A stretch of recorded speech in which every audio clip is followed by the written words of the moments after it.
അസ്സലാമലൈക്കും. ഇന്ന് ഞാൻ വന്നിട്ടുള്ള സ്കൂളിലെ 102ാം വാർഷികമാണ് കേട്ടോ. അതിന് വേണ്ടിയിട്ട് ഞാൻ റെഡി ആയിട്ടുണ്ട് കേട്ടോ. പക്ഷേ ഈ 500 സബ്സ്ക്രൈബേഴ്സ് ആയി കഴിഞ്ഞിട്ട് വേറെ വീഡിയോ ഒന്നും ഇട്ടിട്ടില്ല. അപ്പോൾ അത് പനിയും ചുമയും തലവേദന അതൊക്കെ ആയിരുന്നു കേട്ടോ. അതുകൊണ്ട് പിന്നെ ഞാൻ വീഡിയോ ഇട്ടിട്ടില്ല. അപ്പോൾ ഇന്ന് 102ാം വാർഷികം ആയതുകൊണ്ട് ഒരു അടിപൊളി വീഡിയോ ഒന്നും ഇടാൻ കിട്ടി. അപ്പോൾ നമുക്ക് ആ വീഡിയോ ഇടാം. എൻ്റെ പരിപാടിയൊക്കെ രാത്രിയാണ് കേട്ടോ. എനിക്ക് എന്തൊക്കെ ഉണ്ട് വെച്ചാൽ മെഗാപ്പന പറഞ്ഞ ഒരു ഒപ്പന കേട്ടോ. പിന്നെ എൻ്റെ ഫോക്ക് ഡാൻസ് ഈ ഡ്രസ്സാണ് ഇതിന്. പിന്നെ ഒരു നാടൻ പാട്ട്, നമ്മൾ വഞ്ചിപ്പാട്ടാണ് കേട്ടോ. പക്ഷെ സാധാ വഞ്ചിപ്പാട്ടല്ല, ഗണിത വഞ്ചിപ്പാട്ടാണ് കേട്ടോ. അത് എൻ്റെ ഈ ഡ്രസ്സിലുള്ള ഫോക്ക് ഡാൻസ് രാത്രിയാണ് കേട്ടോ. ഗണിത വഞ്ചിപ്പാട്ട് 2:45 കേട്ടോ. പിന്നെ ഞാൻ രാവിലെ പോയി കണ്ട് കുറച്ച് പരിപാടികളൊക്കെ കണ്ടുപോയതാണ് കേട്ടോ. ഞാൻ കയറി ചെന്നപ്പോൾ എൻ്റെ ഫ്രണ്ട്സൊക്കെ എന്നെ വിളിച്ചിട്ടോ. അപ്പം ഞങ്ങളെല്ലാവരും കൂട്ടത്തോടെ ഇരുന്നു. പിന്നെ ഫുഡൊക്കെ ഉണ്ട് കേട്ടോ. അവിടുന്ന് ഞങ്ങൾ ഉച്ചക്കാരനെ അങ്ങോട്ട് വിളിച്ചിട്ടോ. എന്താ വെച്ചാൽ ഇങ്ങനെ ഈ ഡ്രസ്സൊക്കെ മാറ്റി വീഡിയോ എടുക്കാൻ വേണ്ടി. അപ്പം ഞാൻ വീഡിയോ എടുത്തതാണ് കേട്ടോ. പിന്നെ ഞാൻ ഡാൻസിൻ്റെ കുറച്ച് സ്റ്റെപ്പുകളൊന്ന് ഞാൻ ഫുള്ള് പഠിച്ചിട്ടുണ്ട്. ആ ഫുൾ സ്റ്റെപ്പുകൾ ഞാൻ നിങ്ങൾക്ക് കാണിച്ചു തരാം കേട്ടോ. പിന്നെ എന്താ വെച്ചാൽ എന്നെ ഇഷ്ടപ്പെട്ട ലൈക്ക് ചെയ്യുക, സബ്സ്ക്രൈബ് ചെയ്യുക, കമൻറ്റ് ചെയ്യുക. ഇന്നത്തെ എൻ്റെ വേഷം ഇഷ്ടപ്പെട്ട കമൻറ്റ് ചെയ്യണേ. അപ്പോൾ നമുക്ക് നേരെ വീഡിയോയിലോട്ട് പോകാം. അപ്പോൾ ഗൈസ്, ഞാൻ മൈലാഞ്ചി വെച്ചിട്ടുണ്ട് കേട്ടോ. 2 ദിവസം മുന്നേ ഇട്ട മൈലാഞ്ചിയാണ്. ഇത്ര കളറുണ്ടാവും എനിക്കറിയില്ലായിരുന്നു കേട്ടോ. പക്ഷെ ഞാൻ എൻ്റെ അനിയത്തിക്ക് ഇട്ടെടുത്തിന് മൈലാഞ്ചി. പക്ഷെ ഓളപ്പം തന്നെ അത് കളഞ്ഞിട്ടോ. അതുകൊണ്ടാണ്. പക്ഷെ എൻ്റെ കയ്യിൽ നല്ല കട്ടിയായിട്ട് വന്നിട്ടുണ്ട് ഇത്. അപ്പം നമുക്ക് TV-യിൽ പാട്ട് വെച്ചിട്ട് കളിക്കുക കേട്ടോ. എന്താ വെച്ചാൽ ഫോൺ ഒന്നേ ഉള്ളൂ കേട്ടോ. അപ്പം ഇനി പിഞ്ചൊരു കോൽക്കളിയാണുള്ളത്. അതൊരു 3:30. അതൊരു 3:30 കേട്ടോ. പിഞ്ചുവിൻ്റെ പരിപാടി എൻ്റെ സ്കൂളിൽ തന്നെയാണ് കേട്ടോ. അപ്പം നമുക്ക് TV പാട്ട് വെച്ചിട്ട് ഡാൻസ് കളിക്കാം. വാ.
ബാക്കിലേക്ക്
മാഷാല്ലാ ഉഷാറായിക്കണ് ഉഷാറായിട്ടോ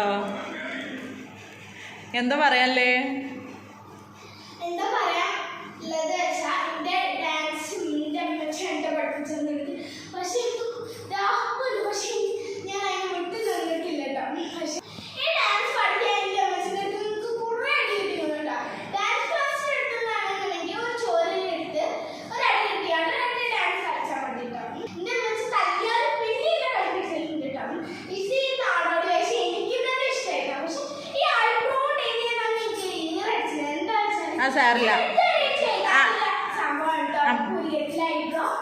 എനിക്ക് ഇതിൽ അടിപൊളിയായിട്ട് കളിക്കാൻ പറ്റി എന്റെ ഒരു ഭാഗ്യം തന്നെ ഉണ്ടോ എന്റെ അമ്മച്ചിനോട് ഞാൻ ചോദിച്ചു പറഞ്ഞു ഒരു തരത്തിലാക്കി കളിച്ചത് അപ്പൊ എനിക്ക് ഇങ്ങനെ അടിയത് ആ വീഡിയോയില് നിങ്ങൾ കണ്ടില്ലേ അപ്പൊ ഇന്ന് ഞാൻ അല്ലാതെ ഡാൻസ് ഒക്കെ കാണിച്ചു കേട്ടോ നിങ്ങൾക്ക് ഇതാണ് എന്റെ രാത്രിക്കത്തെ ഡാൻസ് എല്ലാവർക്കും ഇഷ്ടപ്പെട്ടില്ല സബ്സ്ക്രൈബ് കമന്റ് ചെയ്യുക തീർച്ചയായും ബെൽ ബട്ടൺ എനേബിൾ ചെയ്താലാണ് നിങ്ങൾക്ക് നോട്ടിഫിക്കേഷൻ വരുള്ളൂ ഞങ്ങൾക്ക് നോട്ടിഫിക്കേഷൻ നിങ്ങൾക്ക്